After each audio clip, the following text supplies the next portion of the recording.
तो दोस्तों कैसे हैं आप सभी लोग। एपिसोड नंबर 37 के साथ आ चुका हूं। तो ज़्यादा टाइम वेस्ट नहीं करते हैं और चलिए स्टार्ट करते हैं आज का एपिसोड की स्टार्टिंग में हमें दिखाया जाता है मर्सनरी ग्रुप को, जो कि उस विलियम नाम के बंदे का ग्रुप होता है और वह वैन से कह रहा होता है, अगर कैसा लगा कि तुम इस जगह को छोड़कर कहीं और पर जाकर हंटिंग करो। कैमिलिया ये सुनकर भड़क जाती है और उससे कहने लगती है, हे तुम्हारा दिमाग तुम्हारे ठिकाने पर भी है कि नहीं, कि तुम्हारी ये जगह तुम्हारी अम्मा छोड़ गई, तुम्हारे बाबा छोड़ गए थे और आखिरकार तुम किसी की बकवास करने में लगे हो यहाँ पर। और आखिरकार यह जगह तुम्हारी कैसे हो सकती है, क्या तुम्हारे बाप की जागीर है ये? और वह यह बात सुन रहा होता है। तभी ये उसे क्या लगता है, मुझे लगता है कि तुम्हें इसके बारे में पता नहीं है, लेकिन जब कोई मर्सनरी किसी जगह को स्पॉट को क्लेम करता है ना, ये सुनने के बाद तो वो और भी तो भागने लगती है और भाई कहता है चिंपांजी मतलब मॉन्स्टर लग रही है और कहने लगती है चिल्लाते हुए, क्या तुम्हारा दिमाग ठिकाने पर है? क्या ये जगह तुम्हारा घर है या तुम्हारे बाप का घर है? और तो और मैं थी जिन्होंने इन वेगरीन को यहाँ पर छोड़ा था और उनकी मदद की थी यहाँ पर बसने में। और तो और तुमने मुझे रोकने की कोशिश की तो ठीक नहीं होगा। और आखिरकार मुझे गुस्सा क्यों नहीं आएगी? ये अपने बाप का राज समझने में लगे हैं और अपनी शॉटगन तानने लगती है उनके सीने पर, सीधे उनके मुंह पर तान देती है अपनी शॉटगन। पता नहीं खतरनाक लड़की है भाई, दूर रहो ऐसी से, नहीं कब ठास दे गोली पता नहीं चलेगा तुम्हें। और बोलने लगती है, इन तरह इन बास्टर्ड को देखो जो हमारे बाद यहाँ पर आए हुए हैं और हमसे ही कह रहे हैं इस जगह को छोड़ने के लिए। तभी वो लड़का गुस्से में उससे कहने लगता है, तुम्हें रुक जाना चाहिए, हम भी यहाँ पर वॉयलेंट रूट को चुन सकते हैं। और वो पीछे मुड़कर देखता है सभी के सभी मर्सनरीज को और कहने लगता है, ये सिर्फ 2 लोग हैं और हम कम से कम 20 लोग हैं, और अगर हमारी फाइट यहाँ पर स्टार्ट होती है तो हमारे पास एडवांटेज है। और वैन शांति से यह सीन देख रहा है और कहता है, मन में सोचते कहने लगता है, क्या ये सच में अपनी नंबर्स की स्ट्रेंथ पर विश्वास कर रहा है इतना ज्यादा? यह सोचता है कि इसके पास नंबर्स है तो ये हमें हरा सकता है। और भाई एकदम गुस्से में आकर अपना माना खट्टा करना चालू कर देता है और कहने लगता है, अगर हमारी फाइट यहाँ पर होती है, जिसे मैं सबसे पहले टपकाऊंगा वह बंदा होगा ये जो पीछे खड़ा हुआ है। और इधर उधर अपने माना से सर्च करता सभी बंदों को कि सबसे पहले किसको टपकाना है। और पीछे जैसी नोटिस करता है कुछ, क्योंकि उस बंदे की ना ही तो ये कोई प्रेजेंस महसूस कर पा रहा है, ना ही इस बंदे का माना। क्या ये बंदा इतना ज्यादा स्किल्ड है कि वो अपने आप को छुपा सकता है? तभी एक बंदा उस बंदे के पास आता है, गुलिम के पास, और उससे कहने लगता है, क्यों ना हम यहीं पर रुक जाए तो बेटर रहेगा। और जिस बंदे को वैन ने स्पॉट किया होता है उसका नाम माउरेन होता है। तभी माउरेन कैमिलिया के पास आता है और उससे कहने लगता है, मैंने इस बात की उम्मीद भी नहीं की थी कि मुझे अंतरिक्ष का एक मर्सनरी यहाँ पर मिल जाएगा, मुझे तुमसे मिलकर अच्छा लगा। और उसकी तरफ बढ़ने लगता है, अपना हाथ उड़ाने लगता है। और कैमिलिया एकदम सोचते हैं, मतलब क्या ही बंदा है, यहाँ पर फाइट कर रहे हैं और तुम यहाँ पर आ रहे हो मजे मारने। और उससे माउरेन अपना इंट्रोड्यूस कराता है और कहने लगता है, मेरा नाम माउरेन है और मैं प्लेटन से हूँ, और तो और मैं इन सभी के सभी मर्सनरी को गाइड कर रहा हूँ। ये सुनने के बाद थोड़ी सरप्राइज होती है कैमिलिया और कहने लगती है, क्या ये प्लेटून से है?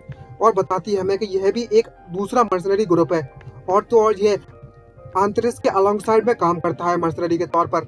और ये भी कहा जाता है कि जो प्लेटून के लोग हैं वह लोग अपने पैसों के दम पर अच्छे अच्छे लोगों को स्काउट करते हैं और अपनी टीम में हासिल कर लेते हैं। लेकिन मुझे इस बारे में नहीं पता कि आखिरकार वह लोग इतना पैसा लाते कहाँ से हैं।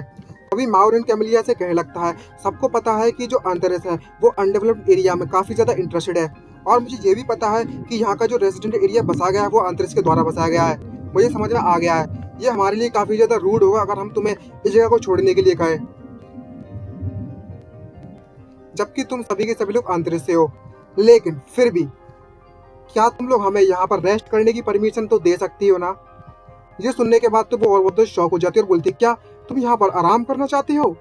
और अगर हम किसी कंटिनेंट बीस्ट के साथ मुकाबला अगर हमारा होता है तो हम सिर्फ उससे निपटारा पा सकते हैं अपना।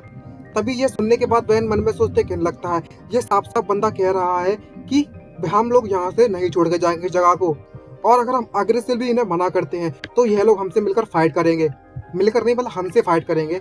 और तो और मिलिया को देखकर ऐसा लगता है ये प्लेटून के मर्सनरी लोगों के साथ फाइट नहीं करना चाहती यहाँ पर। भाई इसकी हालत तो कतई इतनी गुस्सा आ रही है, आग बबूला हो गई, सर में से आग निकलने लगी इतनी गुस्सा कारण।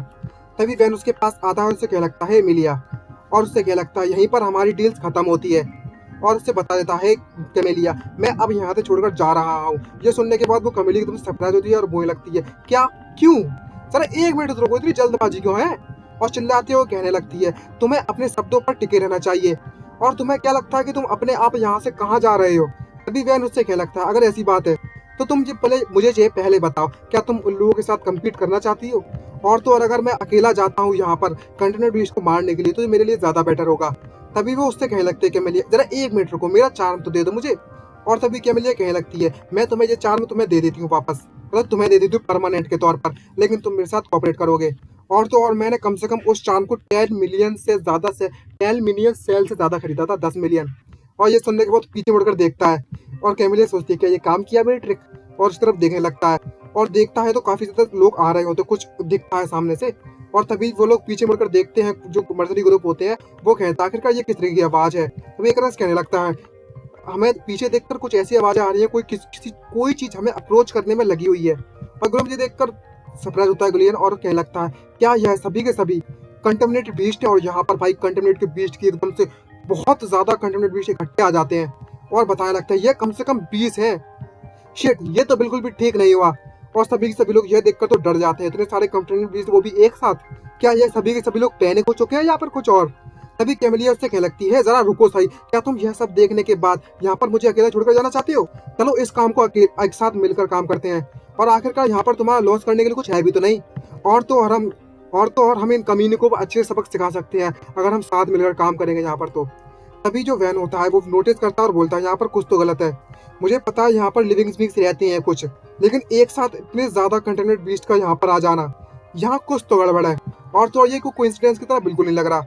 इसे देखकर ऐसा लगता है यह इंटेंशनली किया जा रहा है। और तभी भाई उसे मॉरन को दिखाया जाता है जो कि डरावनी स्माइल मार रहा होता है एकदम विलन टाइप की, उन कंटेमिनेटेड बीस्ट को देखकर इतनी हंसी, भाई कतई लग रहा है विलन। तभी वैन यह देख लेता और कहने लगता है मुझे पता था इसने कुछ ना कुछ तो कांड किया है। और तभी कैमिलिया से कहने लगता है और कहने लगता है फ्रंट की तरफ जितना दम से हो सके उतना दम से भागना। ये सुनने के बाद तो कंफ्यूज हो जाती है और उससे कहने लगती है अपनी शॉटगन उठाओ और भागना चालू करो और सभी चीजों का मैं संभाल लूंगा। ये सुनकर वो बहुत तक खुश हो जाती है और कतई अरे इतनी शर्म, इसका चेहरा लाल पड़ेगा जैसे कोई लवर हो। खैर ना, मैं तो मजाक कर रहा था, मजाक। और वो वहां से भागना चालू कर देती है, वो भी फुल स्पीड में उन सभी को छोड़कर। ये देखकर सभी लोग सरप्राइज होते हैं और वो चिल्लाते हैं उससे, सभी के सभी लोग कह लगता है आखिरकार तुम सभी लोग क्या कर रहे हो, हमें भी जाना होगा, उनका पीछा करना होगा। और कैमिलिया का पीछा करने का ऑर्डर दे देते हैं। तभी जो वैन होता है वो कहने लगता है मैं ऐसा नहीं होने दे सकता, और तभी वापस से अपने मैजिक का इस्तेमाल करना चालू कर देता है और सिंक होल मैजिक का इस्तेमाल करता है, जिसके कारण जो जमीन होती है वो पूरे पूरे टूटना स्टार्ट हो जाती है। और वह बताता है ये एक ऐसा मैजिक स्पेल है जो गड्ढा खोदता है बहुत बड़ा। सभी के सभी लोग उस गड्ढे में गिरना चालू हो जाते हैं एक कर कर, और बहुत ज्यादा डर जाते हैं और बोलने लगते हैं मदद करो, कोई तो हमारी मदद करो सा।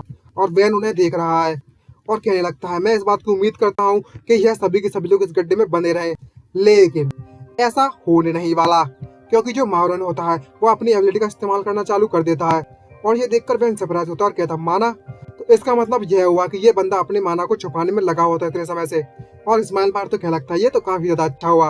अचानक से मॉरन को कुछ महसूस होता है, क्योंकि जो वैन होता है वो उसके माना को मैनिपुलेट कर देता है और मॉरन कहने लगता है मॉरन आखिरकार यहाँ पर क्या चलने में लगा हुआ है, मेरे साथ क्या हो रहा है, मैं अपनी पावर का इस्तेमाल क्यों नहीं कर पा रहा। और वो हवा में उड़ने लगता है और तभी बाकी जो लोग होते हैं वो देखकर सरप्राइज होते हैं और वैन अपने माना की मदद से उसके माना के इस्तेमाल को इंटरफेयर करता है और कहने लगता है जब कोई मेज अपने माना का इस्तेमाल कर रहा हो तब उसके माना में इंटरफेस करना मुझे बहुत ज्यादा पसंद है। जैसे ही वह लोग अपने माना का इस्तेमाल करें ना और उस माना को तोड़ दो तो उसके मजे ही कुछ और होते हैं। और जैसे ही ऐसा करता है तो माउरन की हालत बहुत ज्यादा खराब हो जाती है। अब लग रहा है कतई भाई मजा आ गया ऐसे विलन को सबक सिखाने में। कतई यार दिल को शांति मिल गई, जिसको भी शांति मिल गई दिल की तो कमेंट कर देना और लाइक ठोक देना अगर शांति मिली हो तो। तभी माउरन कहने लगता है मैं अपने माना को मूव नहीं कर पा रहा हूँ और आखिरकार यहाँ पर चल क्या रहा है। इसको देखकर ऐसा लगता है कि कोई मेरे माना को फोर्सफुली कंट्रोल करने में लगा है। तभी अचानक से उसे सरप्राइज होता है और देखता है, एकदम ध्यान आता है और वैन की तरफ देख लगता है क्योंकि वैन उसका इस्तेमाल कर रहा है। और वैन ये देखकर कहने लगता है मेरी जो ट्रिक थी वो काम कर गई है, क्योंकि जो माउरन है उसे देखकर ऐसा लगता है वही सबसे ज्यादा पावरफुल है यहाँ पर। अगर यह चीज उस पर काम कर गई तो बाकी सब पे तो काम करेगी। और जितने भी लोगों का माना होता है वो अपने आप इधर उधर भड़कना चालू हो जाता है। ये देखकर सरप्राइज बोलते हैं मैं अपने माना को मूव नहीं कर पा रहा हूँ, सभी लोग क्या हो रहा है यहाँ पर, सबकी ऐसी ऐसी हो जाती है। और तभी जो गिरम होता है सॉरी गुलियन होता है वो कहने लगता है अब हमें क्या करना चाहिए, हम इस तरीके से ऊपर नहीं जा सकते। और तभी वो वैन से कहने लगता है मेज वैन क्या तुम हमारी मदद कर सकती हो थोड़ी, हम लोग अपने माना को मूव नहीं कर पा रहे। और वैन से मदद मांगने लगता है। तभी माउरन कहने लगता है मिगुल क्या तुम्हें अभी भी समझ में नहीं आया कि यहाँ पर क्या चल रहा है। तभी मिगुल एकदम सरप्राइज होता है, लगता है तुम्हारे कहने का मतलब क्या है। अचानक से वो सरप्राइज होता है और सामने देखकर एकदम से आंखें फटी रह जाती हैं। यहाँ पर वह देखता है कि वैन है वो बंदा जो मैजिक इस्तेमाल कर रहा है यहाँ पर, और वो वैन वहां पर हंस रहा है भाई विलन वाली स्माइल मार रहा साला। कतई एकदम से जिस देख कर तो एकदम से एक्साइटमेंट से भर उठी अंदर से। और इसी एक्साइटमेंट भरे इमेज के साथ भाई कतई एपिसोड जे खत्म होता है। नेक्स्ट एपिसोड में तो और भी ज़्यादा मजा आने वाला है। जल्दी मिलते हैं नेक्स्ट एपिसोड में। आई होप इस एपिसोड के लिए कम से कम यार सब्सक्राइब कर दो, जल्द से जल्द गोल पहुंचाना यार। शेयर मारो अपने सभी दोस्तों को, सब्सक्राइब करो और 20 के पहुंचाना जल्द से जल्द। मुझे नहीं पता, अब मिलते हैं नेक्स्ट एपिसोड में, क्योंकि मैं नई सीरीज ढूंढ रहा हूँ, क्योंकि इसके ज़्यादा एपिसोड बचे नहीं है। लास्ट एपिसोड अगला जब भी आते रहेंगे तो वक्त वक्त के साथ एपिसोड अपलोड करते रहेंगे। तो मिलते हैं नेक्स्ट एपिसोड में। आज के लिए इतना ही। Bye bye guys, see you letter.